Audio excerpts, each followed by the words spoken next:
Hi, I'm Rob Shaw with Mountain Athlete, and I want to talk to you today about some changes that we recently made to our base fitness programming on the website, and what we've made and kind of why we've done that. Let me kind of go back to what we've been doing here for the past 4 or 5 years.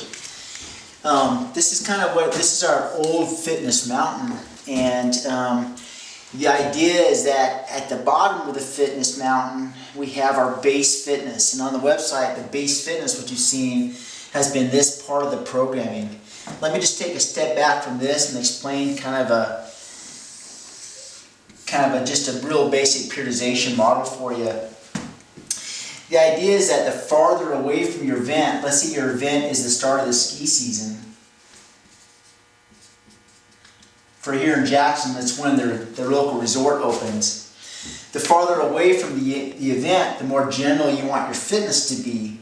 And the closer you get to the event, you want your fitness to be more sport specific. To this point, we've been doing, until we get to the sport specific cycle, this is generally 12 to 8 weeks out.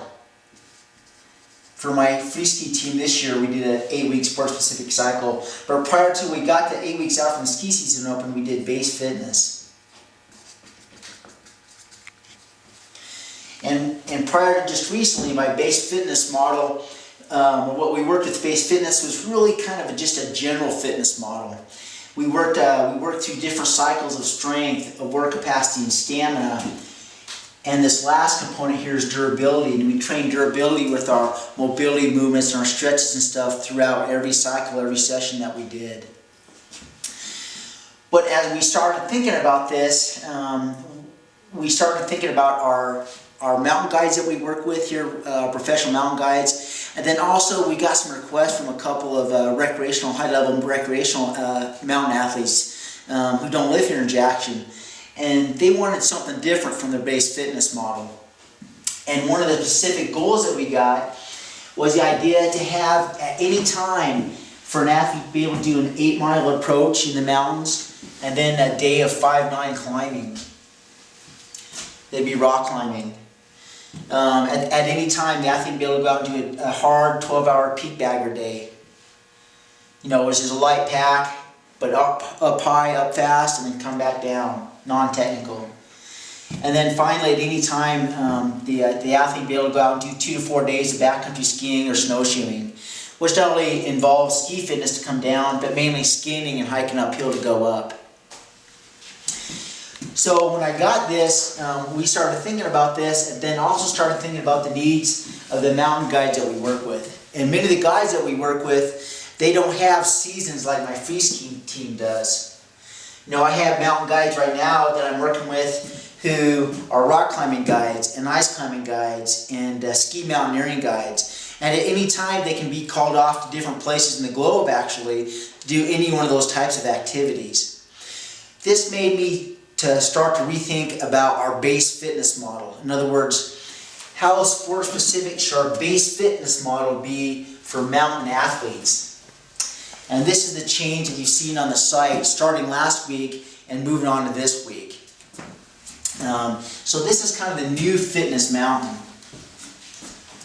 We've taken and added to some of the cornerstones. These are called the cornerstones of the base of the mountain, and we're calling it our mountain fitness. We still have strength, which is the typical barbell stuff that we do and kettlebell and dumbbell stuff we do in the weight room. We still do work capacity, and these are both more general fitness oriented that we do in the weight room. We still have stamina, gym-based stamina, which is where we really try to pack in loading. But we've added a couple more components to it. One is climbing, and the last one, END, stands for endurance. When we take a look at what these mountain fitness goals, what it made me realize is that in my programming to this point, we may have been doing a little bit too much strength, a little bit too much work capacity, a little too much general fitness, and that for a mountain athlete, their base fitness has to be a little bit sport specific toward what they're going to be doing in the mountains. And so this is where we moved in here. We in all of our different cycles that we flow through, we still do our durability stuff all the way through, and still I will still ask athletes to drop out if they have a big climb coming in For example, let's say you're going to go climb Rainier right here. Let's say you're going to do that in May. Then I still want you to do our mountain fitness until 8 to 12 weeks out, and they'll then drop out of our mountain fitness and do one of our sport-specific plans to get specifically ready for Rainier. But our mountain fitness is still a relatively general fitness program, but now it's designed for the general fitness that truly what a mountain guide needs. And that's kind of what we're aiming at. So those are some of the changes that you're seeing. We've seen some questions in email and on the website about the climbing that we're starting to implement. We've done climbing before, but it hasn't been as worked into our base fitness like it is being now. You also see on the website now, we have been doing 3 or 4 days a week. Now we're pushing it to 5 and 6 days a week with some of the endurance stuff we do. What's interesting about the kind of the base fitness that a mountain guide needs is our big endurance component to it. These are all long days. And so the mountain guide or the high-level recreational mountain athlete needs a bigger endurance base than just a typical general fitness program provides. And you'll see more endurance programming worked into our training. Here in Jackson, many of our athletes will come in and train 4 days a week here in the gym, and then Friday, Saturday, Sunday they're out doing stuff in the mountains. If that's you too, then don't worry about working in the endurance programming that we have on the site. If it isn't, you live in the city, then do the running and do the rucking or the hiking and the step-ups for the pack that we have on the site. And that'll help give you this base to build upon for your mountain events.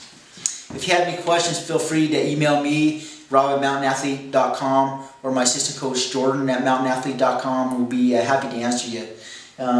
You'll see also that in our climbing sessions, these are designed either if you have a system board to work with like we do, or you can do those at the Rock Gym also. So we're giving you those options. Anyway, I think this is a much more rich, much more a better thought out program that we've been doing to this point, and we think it's going to be more beneficial for getting you ready for your mountain pursuits.